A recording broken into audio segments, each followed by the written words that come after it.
Hello. Hi, how are you? Good. Yeah, good. How are you? Welcome to the show. Yep. How are you doing? Yes, not bad, not bad. Tonight we're going to talk about alien abduction and how it started and who reported it and my own experiences. I'll bring into that and guesting Brian Barrett, who's here with us again tonight, the occult expert. And so, welcome to the show, Brian. Yep. Glad to be here. Glad to be So, here. So we're going to talk about the phenomena of alien abduction and its occult relevance. Yeah. yes. Okay, that's cool. So go ahead, you So, start. okay. Well, maybe we should start with one of the famous artists, Henry Fussell, 1781. His oil on canvas, the uh, the I think it's the Jinn sat on the woman's chest and she's paralyzed. And I believe that people who are abducted also speak about being paralyzed.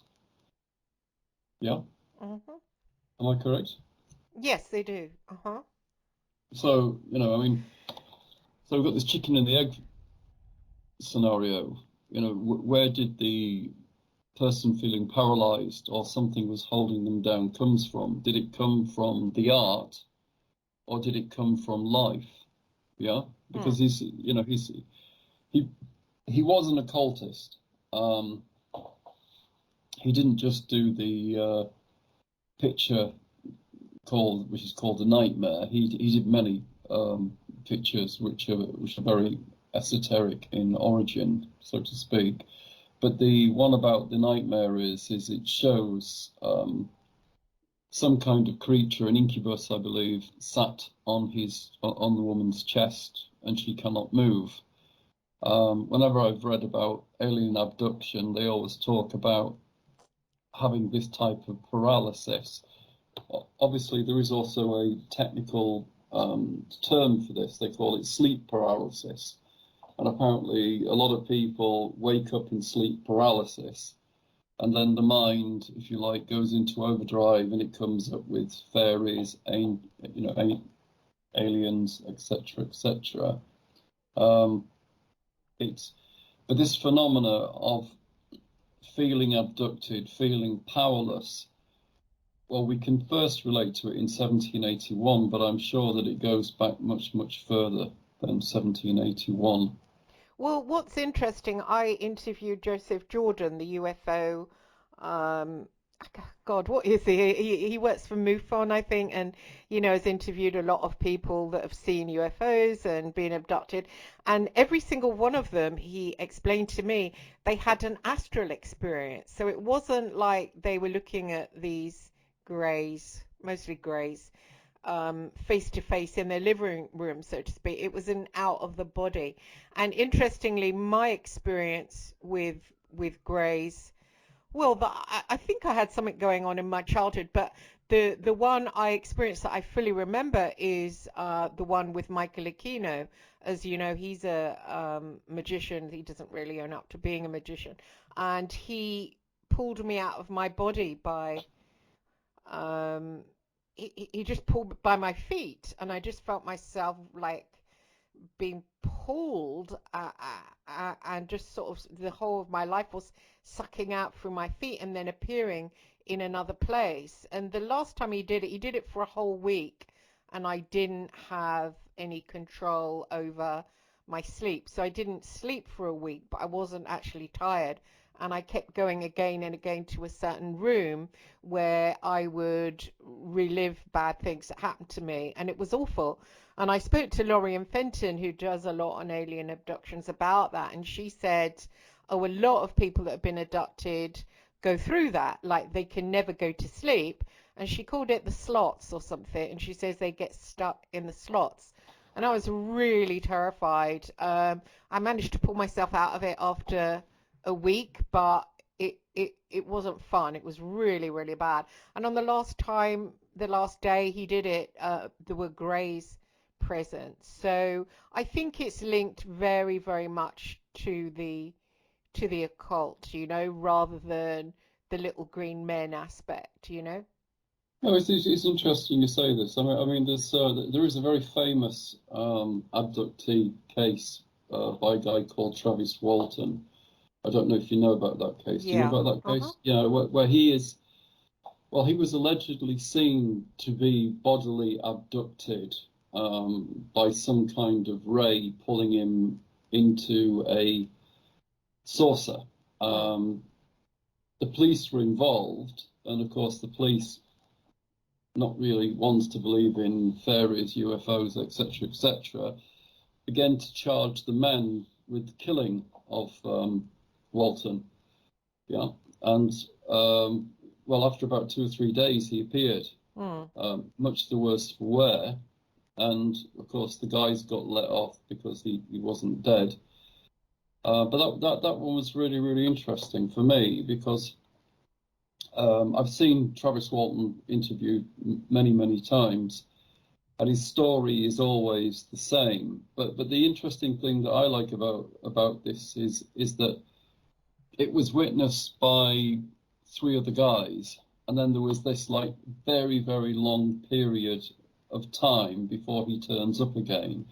And when he turns up, he's suffering from radiation sickness and sort of kind of a dementia because he's not eating properly and he's really dehydrated. However, this is not alien to stories about the fairies. You know, you've only got to sort of dig back, not so long, and fairies allegedly abduct people. They go through the same type of scenario, and they have the time distortion, and they also complain of not eating. Like there's the famous case in Ireland where the baby was snatched, and it was found 2 or 3 days later. It was really dehydrated, and it was extremely hungry, and it had red marks on its skin, where at the time they said it was from sunburn. But of course, radiation burn is very similar to sunburn. I'm not suggesting that it was anything but sunburn, but it just, there are parallels between what Travis Walton went through and what this baby in Ireland went through. It's a very famous case. It's not it's documented, and it's supported by not just by the usual eyewitnesses, because obviously the police were involved because the baby got abducted, but essentially, it's quite credible, so to speak. But once again, we're dealing with time lapse, we're dealing with burnt skin, and we're dealing with babies. Well, the person coming back hungry and tired, the same as Travis Walton. So I mean, there are massive parallels that we have to look at before we start jumping into is it greys, or is it this, or is it the other? I think you have to examine the evidence. I mean, if we're going to be really cynical, maybe they go into what is called a fugue state. A fugue state is where the person loses all contact with their reality, and then they turn up not actually knowing what's happened. Incidentally, that's how Conan Doyle resurrected Sherlock Holmes, by suggesting that he went into a fugue state and disappeared. And when he pulled out the fugue state, he came back, and sort of that's how they began rewriting the detective stories. So what was my experience with the Kino? What was that? That was an abduction, wasn't it? Obviously. Well, I mean, it's some kind of abduction, isn't it? I mean, you're being operated against your will, Hmm. yeah. Um, whereas, you know, what was it that you know you encountered? Was it, you know, I mean, was it, you know, was it purely a psychological experience? Because obviously someone like Aquino is probably a master in all kinds of ways of manipulation. Yeah. If it wasn't some kind of manipulation, then it may have been some kind of entity. And if it was an entity, what type of entity was it? I mean, the entity that fills the box is, of course, the Jinn. Because if you, you know, you can read literally thousands of accounts of people who have been abducted by Jinn, and they more or less parallel the fairy abduction and the angel abduction. You know, there's not a great deal of difference between them.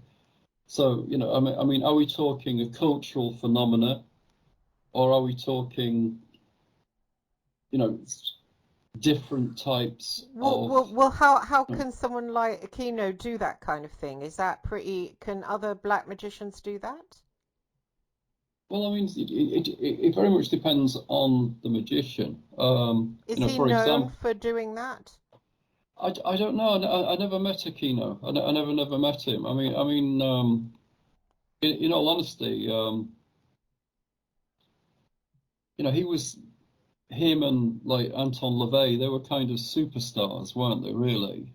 Yeah. I mean, you know, the press, if you like, fell in love with them, and allegedly the army fell in love with Aquino as well. And there's all that, was it Montauk experiments surrounding him and things like that, where essentially he said he was never involved in it, because he said that there has been criminal investigations into the allegations, and that they came up with nothing.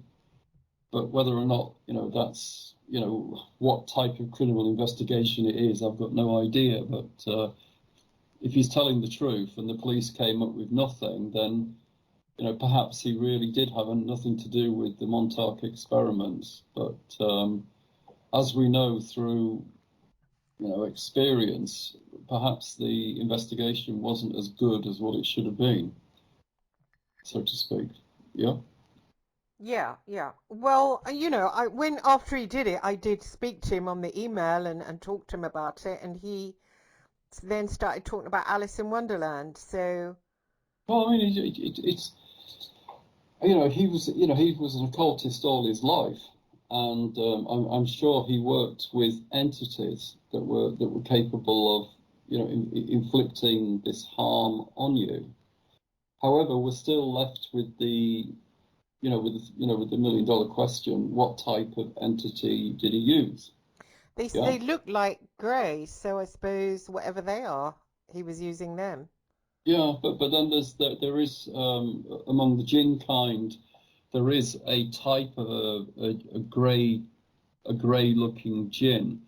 It belongs to a race of Jinn called the Shadow Jinn, and I mean, you can see it on YouTube. You can see videos of something attacking people in corridors, and they fall over and they're being pulled. You know. Is that Uh, what Crowley used? That because the creature called Lamb, that looked like a grey, didn't it, with the bulbous head and the big black eyes? Yeah, I mean, it certainly fit the description. Interestingly, there's when some people take DMT, they always encounter aliens. Yeah. Um, so, you know, you're then left with with the impression, is the alien some kind of inherited memory? You know, because these guys on the DMT meet them. Yeah. Well, the Uh, ones that when Aquino pulled me out of my body, which is yeah an abduction, I just felt myself being pulled. Maybe other people just find themselves on a ship or something like that, and I found myself like interacting with him. He was like tasering me and was asking me why I was investigating him, who I was, etc., etc. So it was like not a memory, it was an experience. And then he was putting me in rooms, and I was reliving stuff that I'd been through that was quite horrible, but it was, I think it's known as astral detention, and I think that's what these abductees mostly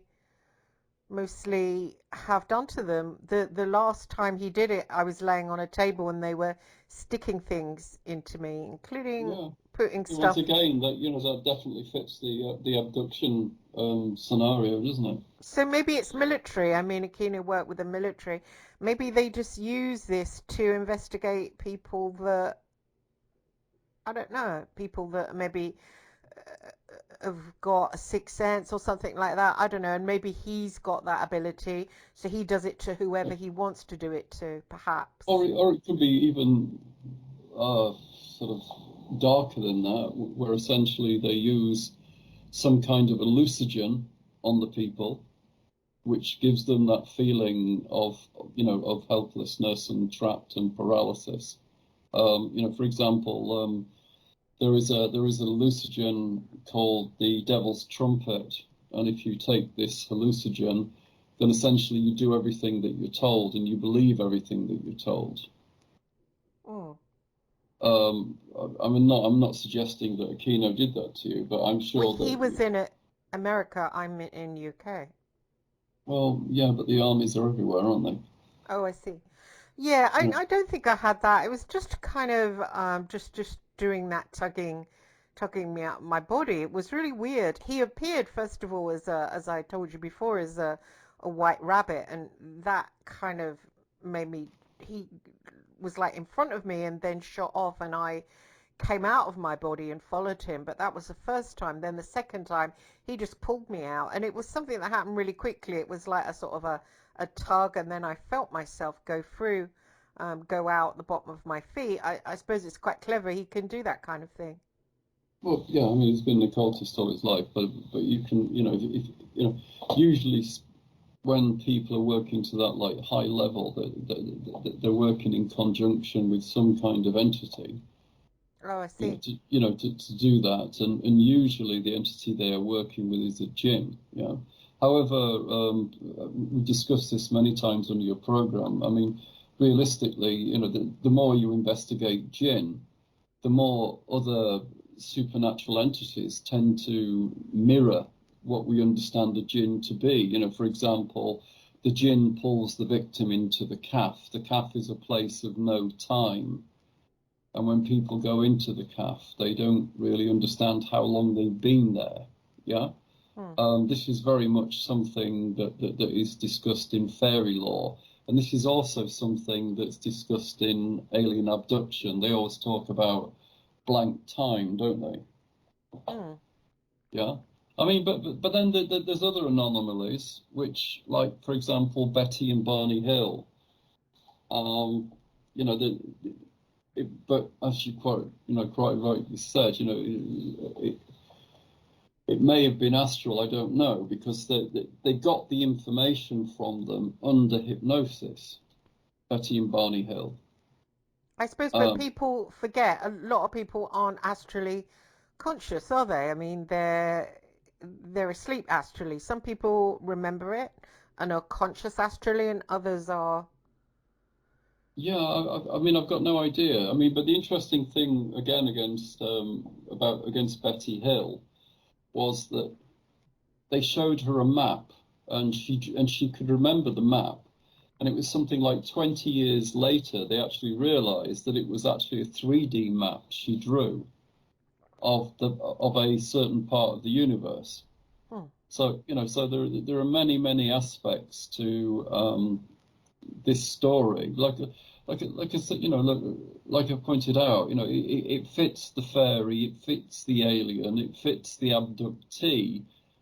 But are we talking if you like, a catatonic mental state which people fall into? Yeah, I I mean, think they just come out of their body and it's the astral state. What about the tall whites that people have seen on these American bases, and the Iranians think the tall whites are controlling America. Would they possibly be Jinn? You see that? I don't know. I mean, the thing is one, I've never seen a tall white. Yeah. When I've read about them,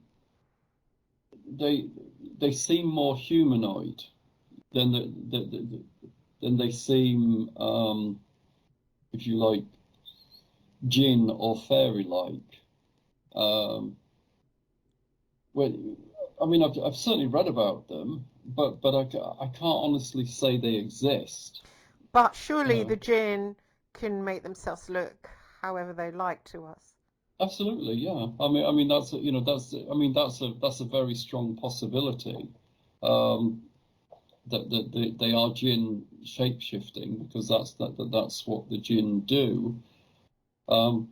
However, once again, I've not seen I've not seen any so-called Palladian evidence. And What what about the UFOs? Because they're now disclosing, all these UFOs, and people have seen them. I actually saw some in the sky as well one night, and I filmed it. Got in touch with the local paper. They said other people had seen it. They did a really piss take article because I'd recorded myself speaking, and I was going, "Wow, look at that! Hey, take me with you," just as a joke. It was freezing. It was about 3 a.m. oh, And so they just put it out there as like, "Oh, what a joke." These people thinking they saw lights in the sky, but they were really fascinating. They just went up and down, and then they disappeared really fast, and then they no, zigzagged, and they were really amazing. No aircraft can do that. well, I think once again we look at you're looking at we have to look at the evidence. So the evidence is that with some of the abductees, something physical happens to them, like Travis Walton, like Betty and Barney Hill. Yeah, something physical does happen to them. But the other question you have to ask yourself, and it's a very poignant question. Well, what was it? It was in the 80s. Bob Lazar said that the Americans were working on the flying saucers, didn't he? And that was like in 1981. Hmm. Yeah. And then if you look back to the time of Hitler and the Thule Society, they had the Hindenburg, which was a flying saucer-shaped aircraft. Hmm. So, if Hitler had a flying saucer-shaped aircraft back in the 1940s, and then it was, if you like, developed even more by the sort of like 80s, it would be probably, quite a, quite a functioning machine. But of course, the government don't want to tell us that they've cracked anti-gravity and they've cracked this and they've cracked the other, because, well, commercially, it would be suicide. But If what about all these whistleblowers that are like that one Alonso coming out, and they work for the government, and now they're sort of saying apparently that it's 7 generations ahead of us, 1,000 years. well, Um, that wouldn't surprise me, because like I said, you've got to look at the aircraft that the Nazis were working on. but according to Alonso, he said that the army haven't done that, and nor have the Chinese or the Russians. That's why he believes it's alien, as they Well, call it. yeah. I mean, the thing is, at the end of the day, if you've got black budgets, you don't want people looking into how you're spending an absolute fortune on these black budgets. Then, you can kind of, if you like, deflect the attention by start talking about little green men. I mean, it's politics, army, navy, police. They're all fairly dirty industries, aren't they? Oh, So. you mean the guy's a plant? Yeah, or he could have actually seen a flying saucer, but it's he was allowed to see it, so to speak. Uh, Oh, I see. That's without a good point. Yeah, yeah. Do you think the Jinn would be capable of manifesting flying saucers or not? well, I mean, if we go back to Nikola Tesla, he allegedly put the patent for a flying saucer Now, Nikola Tesla is really quite interesting because he admitted to going on the Astral to make his inventions. Oh, I don't right. know if What you did know he that. say? No, I Well, didn't know that. yeah, he said that he always went in, he called it his imagination. He went to the workshop in his imagination and he built whatever he was going to build from scratch. And then he came back to the real world and just made it because he'd already made the other one in the place that he called his imagination. However, his description of this place of imagination tends to fit an astral realm more than it seems to fit something from the imagination. And of course, adept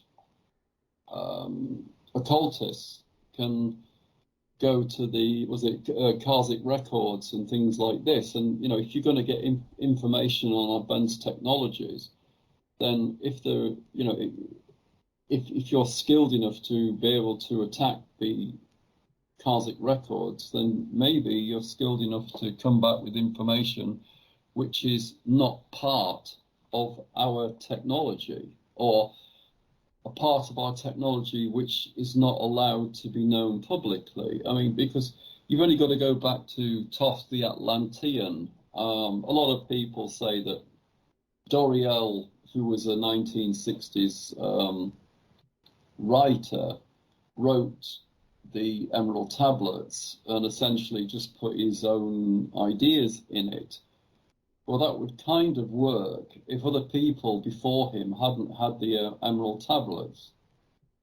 So, but in the Emerald Tablets, Thoth the Atlantean talks about flying saucers, talks about different races coming to Earth. So, but we're not openly taught about the Emerald Tablets. So, once again, is it just a psyop or is it real? I don't know. Yeah. Well, Himmler I don't know if you've heard about Wilversberg Castle. Apparently they were opening portals there in Wilversberg Castle in Oh, Bern.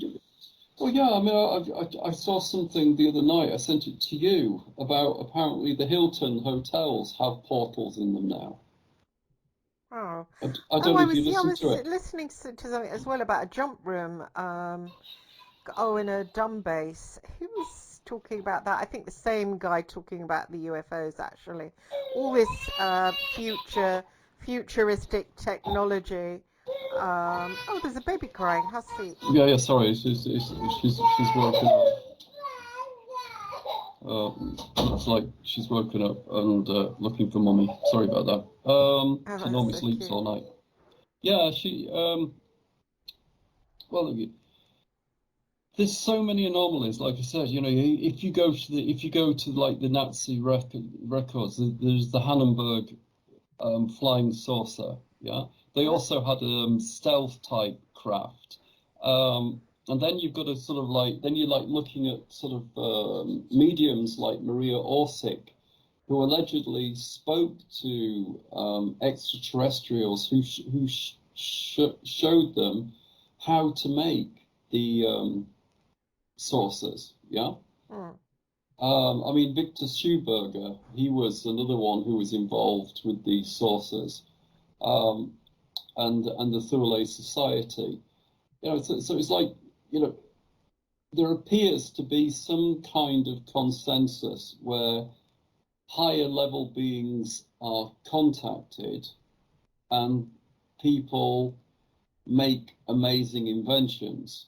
Now, whether or not that's just propaganda or a psyop, I don't know. But I mean, What about John Dee? I mean, why did John Dee? I was just reading some of his books the other day. Why did he concentrate a lot on Angel Uriel? There was a lot of back and fro with, no, it was Medini. It was Medini. That was his one he contacted all the time was Medini. It was Medini who told him to have was it a wife swap with Kelly, wasn't it? It but was what about Medini. Uriel plays a big part. Yeah, but the one that he communicated with the most was Medini. Medini it was a woman, a female angel, told him how to set up the languages, etc., etc., etc. Yeah, I mean, Magini was the one that they spoke to the most during their sessions. So like Dee calls it Enochian and calls it this and calls it that, but actually we don't know. He might have been talking to a grey or an alien or even a Jinn. Might he have? It doesn't necessarily. Well, yeah, this is the point. I mean, we weren't there. We weren't there. We don't know. The only thing that we know 100% is that there is a phenomena that repeats, and it's repeated for many, many hundreds of years. And we've got empirical evidence. We have the painting from the 1700s showing somebody suffering some kind of, paralysis in their sleep. Then we can go through, other aspects of time where, Tesla, Orsic, all these people go into different levels of consciousness and come back with information that they don't know. Whether or not it's Jinn, whether or not it's alien, or whether it's not it's fairy, or is it all the same thing and just culturally we call them something different?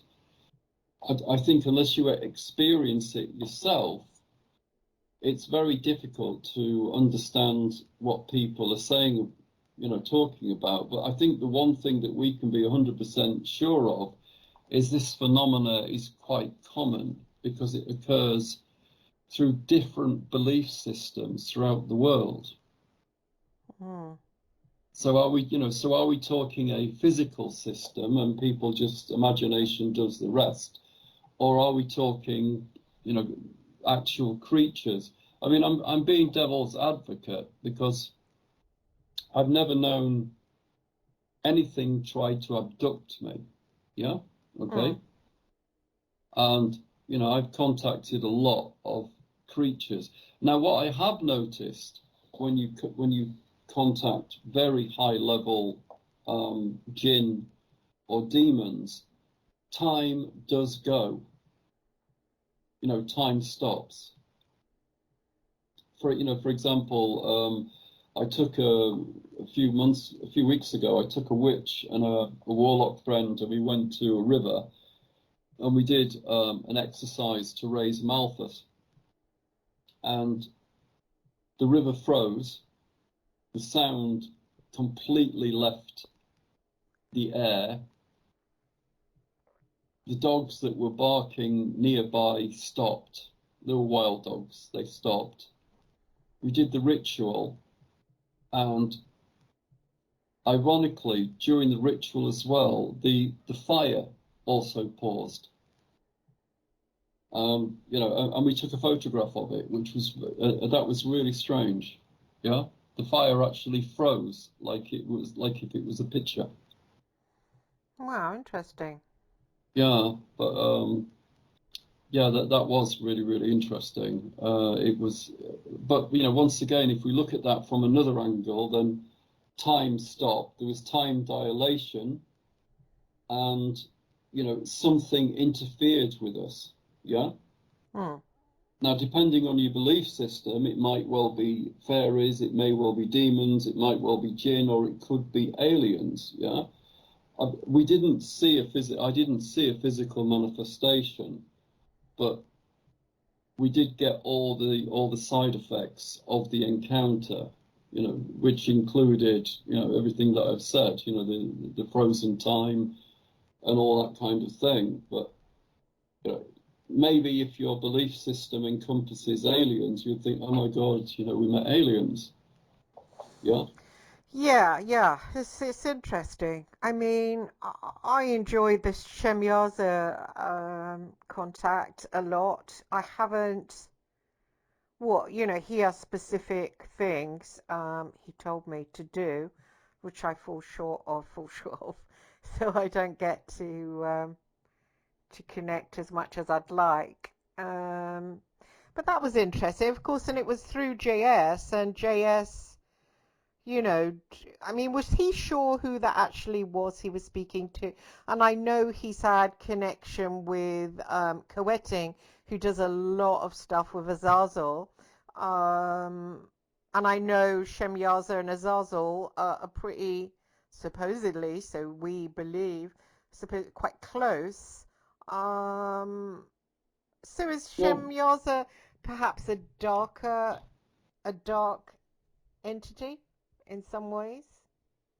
I, I, I agree with JS here. I find it very difficult to sort of like think of light or black. Um, I think a lot of it is to do with your intention, so to speak.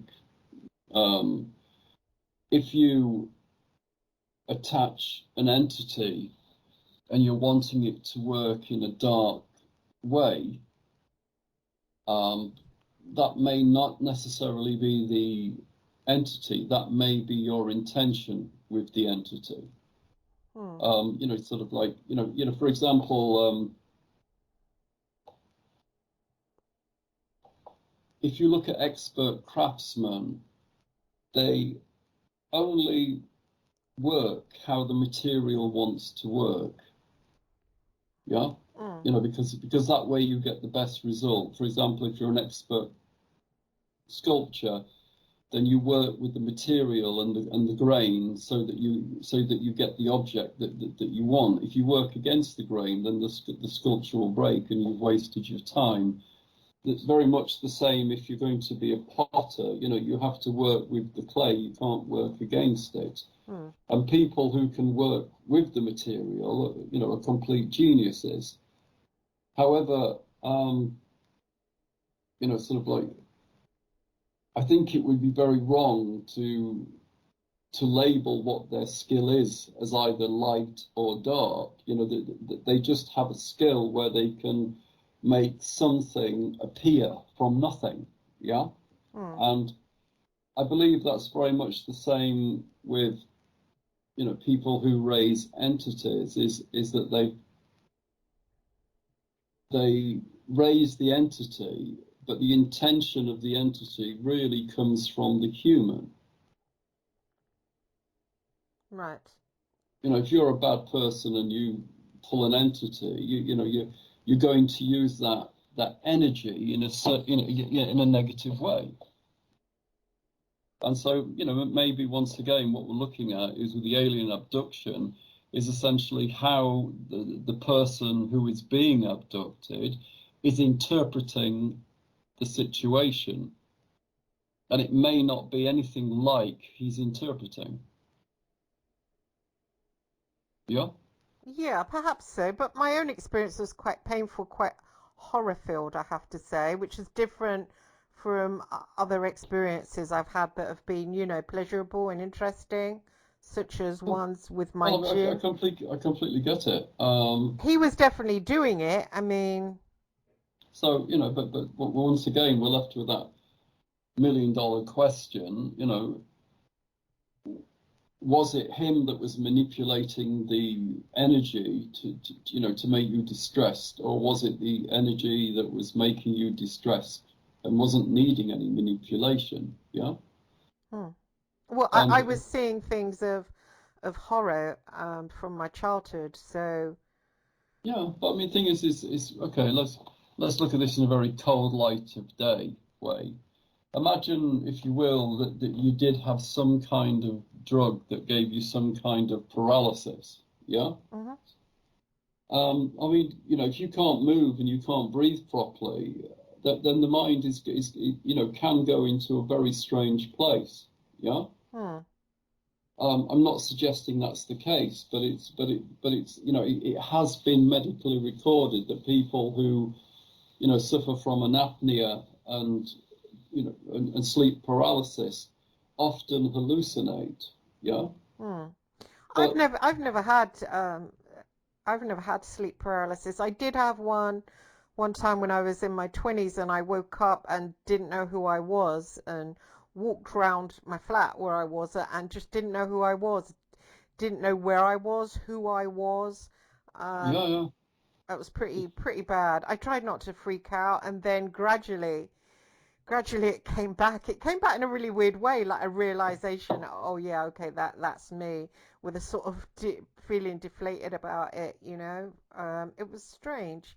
Hasn't happened since. It wasn't pleasant, not at all. Well, but once again, it boils down to your belief system.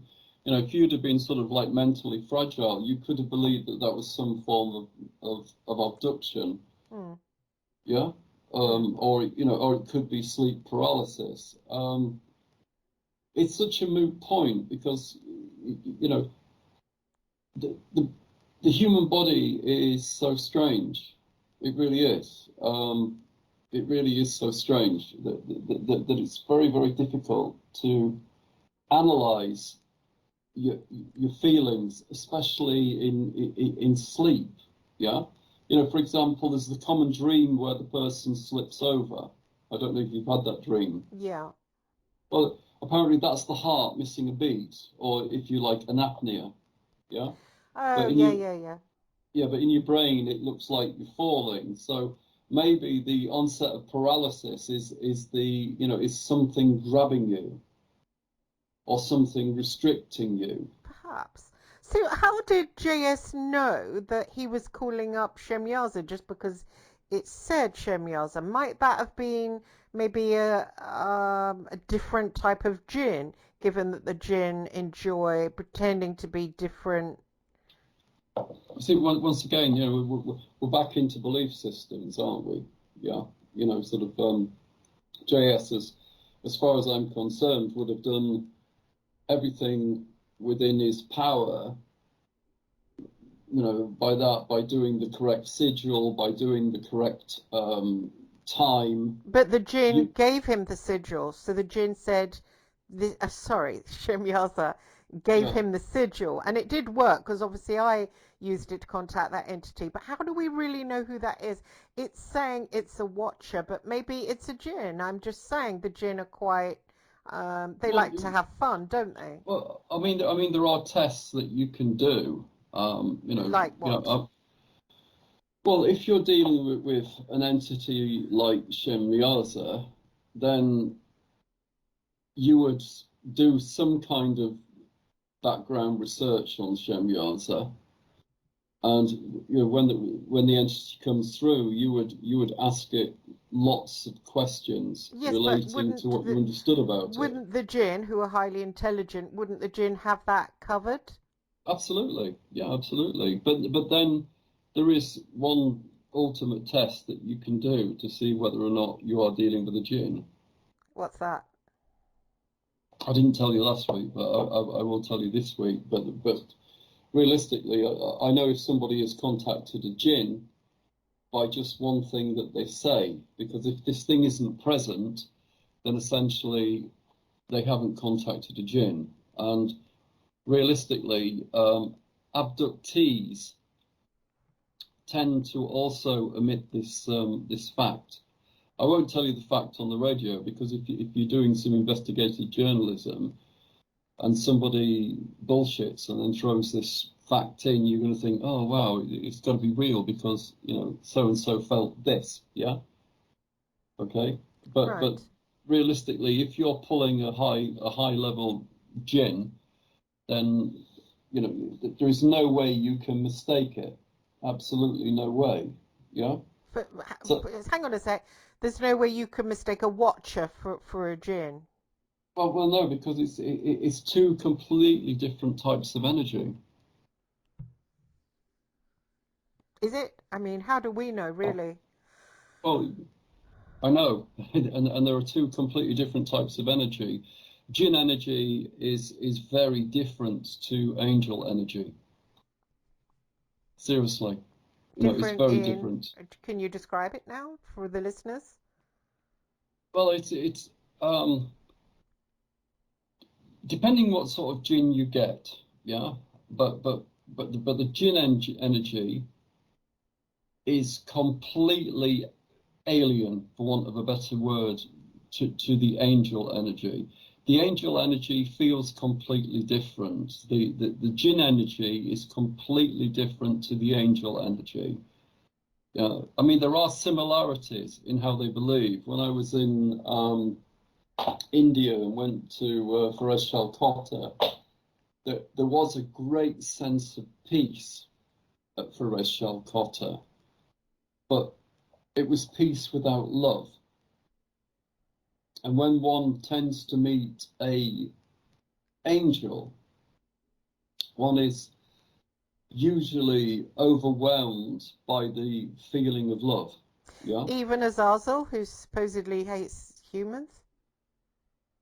Well, once again, it's very, it's you're going by what other people say.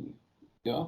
Okay, so as far as so you're saying that if we were to contact Azazel, we would feel great love. I've never heard Coetting say that. I don't think so. I mean, perhaps he has.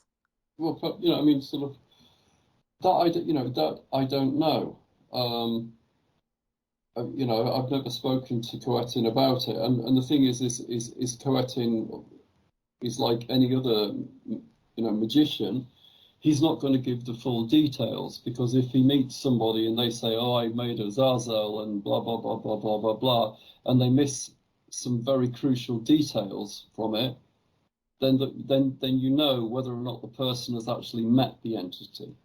Hmm.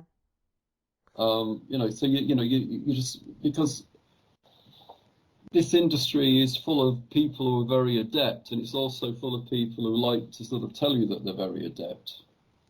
Hmm. And that's your problem. And it's there are very few people who can manifest and can call demons. Yeah. And quite often you can call a demon or you can call an angel and it won't appear, or it won't physically appear, yet it has arrived. Yeah? There's that aspect to it as well. Many times I've called something and never thought it has arrived, but then the thing that I wanted doing has happened. So, once again, it's a science, but it's not an exact science. You can't guarantee the same result every time, even if you're using the same procedures. Summoning. I always have the best summoning experiences when I draw the sigils myself and use fresh sigils every time when I do a conjuration. Then I get a much cleaner connection. If I cheat and use a sigil that I've used before, the connection is a lot weaker. And do you use blood to draw them out? Well, once again, it very depends on what I'm doing. Yeah. Sort of like, I mean, to use animal sacrifice, it has to be something pretty serious. I meant use your own blood. I tend not to. I tend to use candles and incense that the entity likes. Yeah. If it's something really, really important, then I will use a pullet or a chicken. Yeah, but it has to be something incredibly important. It's dirty though, chicken blood, isn't it? I mean, it's dirty. I don't know. I mean, sacrifice was such a fundamental part of connecting with, one's God. What is that then? Well, because it's like JS said, essentially the life force is in the blood, and when the blood runs out of the animal that you are slaughtering, then that life force raises into the atmosphere where the entity is. They used to use that to call on Yahweh, didn't they, back in Moses' time? Every single biblical story, especially in the Old Testament, is full of sacrifice. And then the New Testament came along and it said, no, you don't have to sacrifice at all. You just have to believe in baby Jesus. And sacrificing suddenly became bad. yeah, but for literally countless millennia, people have been sacrificing animals to gods for like ever. Mm. I mean, it starts off with Cain and Abel. They're doing sacrifices to God. Yeah, I mean, it goes back literally thousands and thousands and thousands of years. Well, the Catholics get stuck in with the old blood, don't they, and making everyone drink it and saying it's Jesus' blood. So they do all that.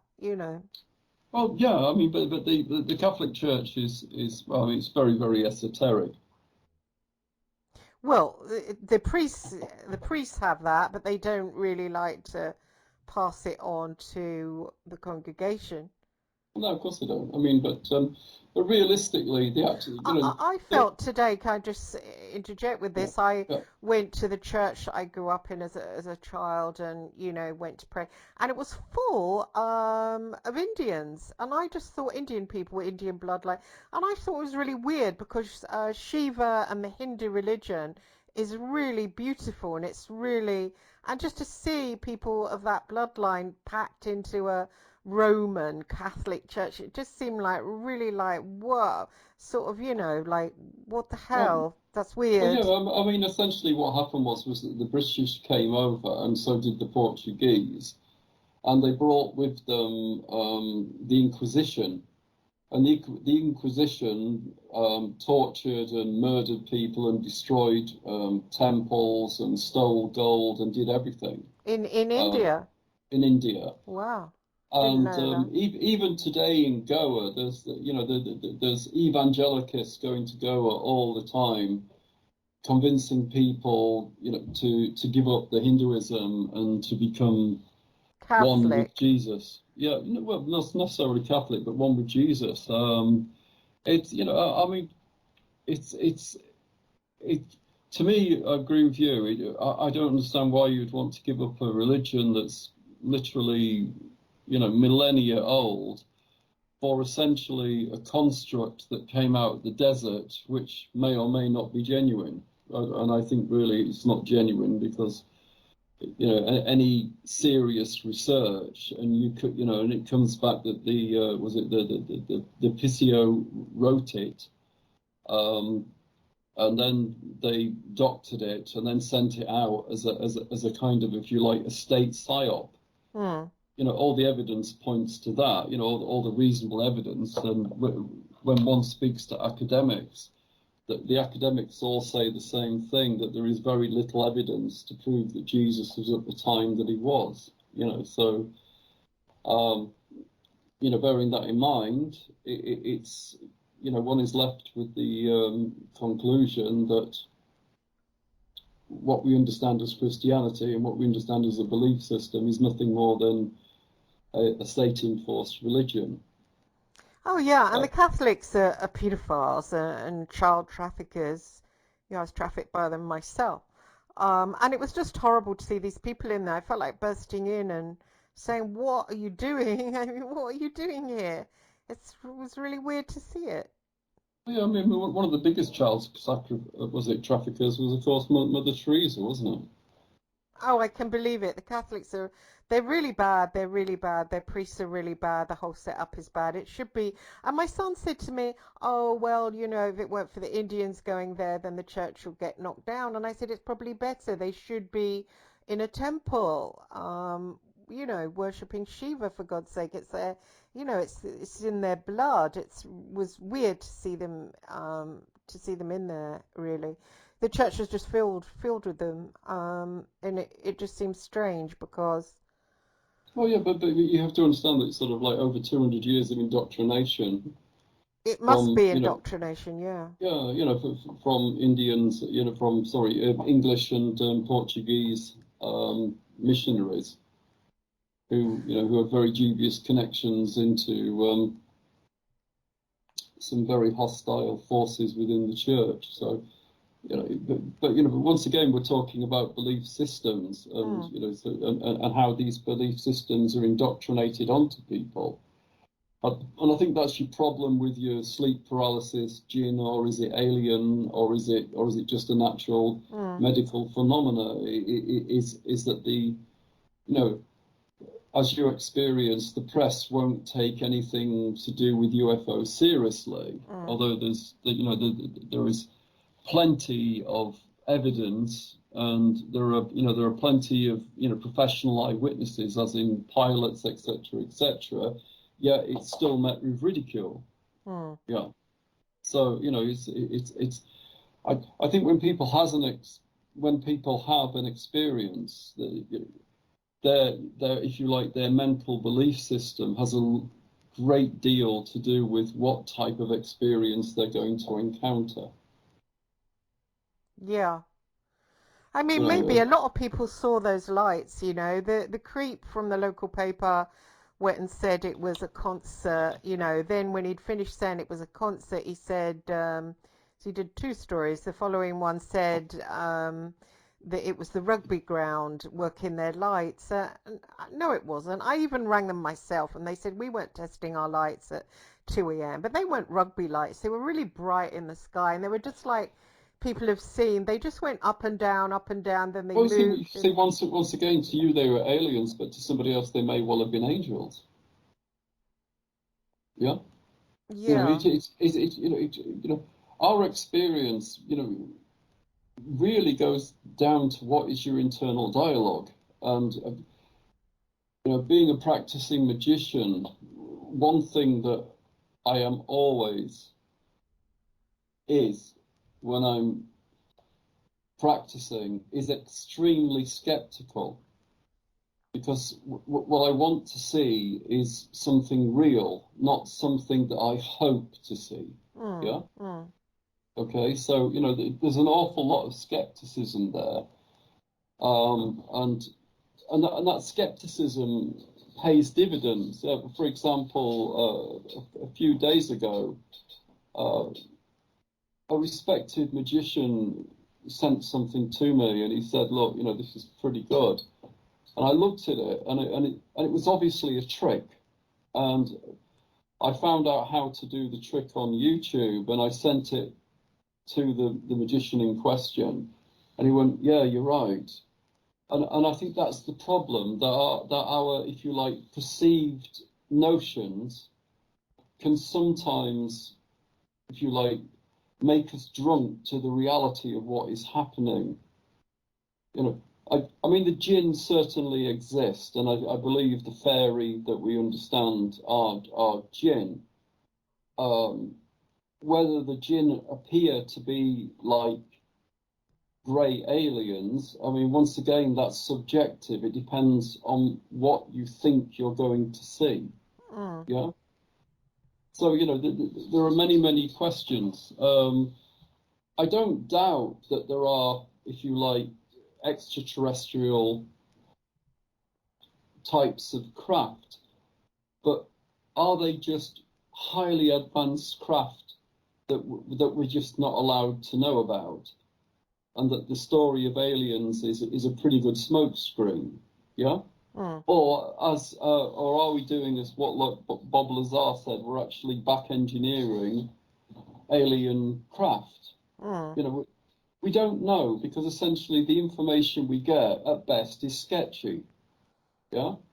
Yeah, and it's probably all interdimensional stuff, I mean, the when I saw them, it was the Thursday night, and the following night I was going to a Stephen Greer talk, and I'd contacted Stephen Greer to say I was trying to get a story of him coming to London in the Mail. The Mail were interested, and so I'd spoken to him. He gave me free tickets, which was lucky. It was about £100 per ticket. And so, and then I heard him on one of his talks saying that he goes out, he takes people out to look at these lights. They're the same type of thing as what I saw. And he then said that he can send them. He's got control now over them, and he can send them. So I was wondering, was he curious about, was I going to do some kind of, really bad story on him, and, sent them, maybe if he's got control over them. I've got no idea, and now we're into a really sort of like interesting quandary. Are they really UFOs, or are they some kind of entity that he can control? Exactly, yeah. You know, this is the problem. This is the problem. It's you know, for time immemorial. You know, you know, the idea is to get people into your belief system. Okay, like, you know, for example, what the Christian Church don't tell you about is that when they started off the Christian religion, they used to meet on a night. Hmm. Yeah. And very, very few religious sects met on a night. And of course, meeting on a night meant that the congregation got quite close, if you get my general idea. Hmm. So, you know, you know, it's quite feasible to say that the early Christian church was quite orgiastic. And this was carried on way into the Middle Ages with the bathhouses, because in the Middle Ages, there were bathhouses, and single men were not allowed to go to the bathhouses because it was a sin. However, if you were married, you could go to the bathhouses. Hmm. Yeah. So obviously, sort of loose and free sex was pretty much a thing in Christianity, providing you were married. Yeah. Hmm. You know, so you know, it's you know, once again, it's it's understanding the information and how to interpret that information that gives you half an idea as to what's happening. Well, I know Greer does take people out to look at the lights, so I suppose it'd make sense if he was, conjuring them up, because I think, people pay a lot for it, they're not disappointed. So perhaps he does, Contact some what? contact some kind of entity and says it's something else. Yeah. Yeah. Um, I mean, sort of like, I mean, you know, to sort of finish off, there's a video of Sadhguru taking people to see aliens. Oh, is it? Yeah, it's on YouTube. You can find it.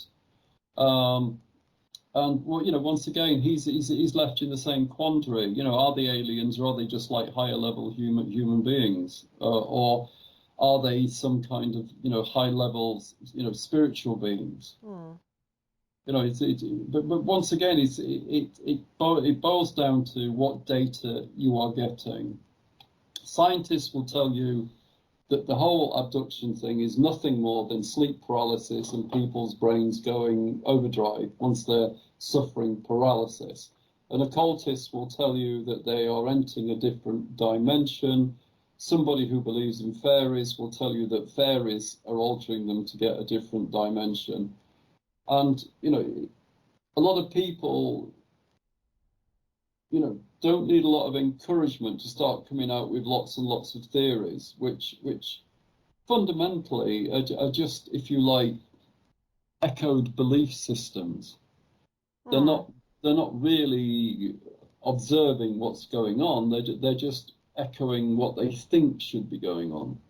Yeah. Well, I think the scientist, I was listening to that Michio Kaku, and he's saying that he's pretty well respected, and he was saying his mission is to see the face of God and connect with God, and he's going to do that. And I thought, come on, mate, you can't just say that science will allow you to do that. He's got to get spiritual, and even then he won't be seeing the face of God. He's got to go through the layers, and I just thought it was kind of arrogant of the scientists to, come out of their pram and think that they can reach God and tell the audience of a TED Talks that through science they can reach God. It's pretty despicable, actually. I mean, once again, it's sort of like, I mean, we have to go back in time again, yeah. And I think the closest thing we can get to science and religiosity, yeah, namely alchemy, was of course Sir Isaac Newton. What they don't tell you is he spent most of his life studying alchemy. He wasn't that interested in physics. Hmm. Yeah, you know, so you know, and that's really really interesting. And you know, the ultimate aim for science is to observe and understand. And if you've got clever guys like Sir Isaac Newton observing and then understanding that there is something higher in nature than themselves, and they tried alchemy to try and connect with this higher than nature phenomena, it shows you that it's a lot more complicated, because you would think that if you were just purely a scientist, you would be very nihilistic and probably not believe in anything. Obviously, he's different. Yeah.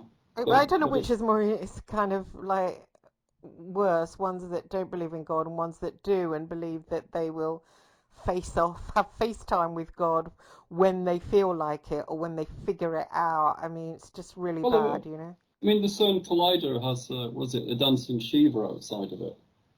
Oh, really? Yeah, so, there is this, like, weird synchronicity between the ancient philosophies and the so-called modern sciences. So, and once again, we're back to the abduction, what is your, if you like, your belief system? And I believe whatever your belief system is, when you are suffering some kind of abduction, be it a chemical reaction because you've got sleep paralysis, or you are actually suffering a real abduction, depending on your belief system, is very much what you are going to see. Yeah, quite.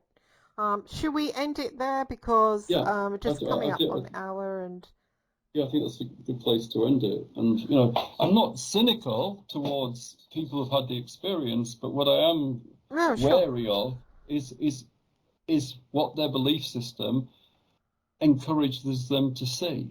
Yeah? Well, mine was a black magician doing it, or whatever you want to believe that man was. So, but he could do it, which is strange. It links that world with the, I think so anyway. Oh yeah, I mean, but like I said, the only thing that I would say to anybody who is practicing occultist is to be extremely cynical with yourself and cynical with your result. Yeah, because it's only by this, if you like, this self-examination and examination of your result that you will actually head towards the truth. Yeah, of course. And so, and I think that's the that's the, if you like, the key to good practice, so to speak. But anyway, it was great talking. I hope you have a good night. Yeah. Yes, thank you, and thank you everyone for listening, and see you next week. And thank you, Brian, for coming on as a guest, and see you next week. Have a good time out there in the Ukraine. Don't let the Russians get you. Again. See you later. Bye. Bye. Take care. Thank you for listening, everybody. Oh, fuck my God.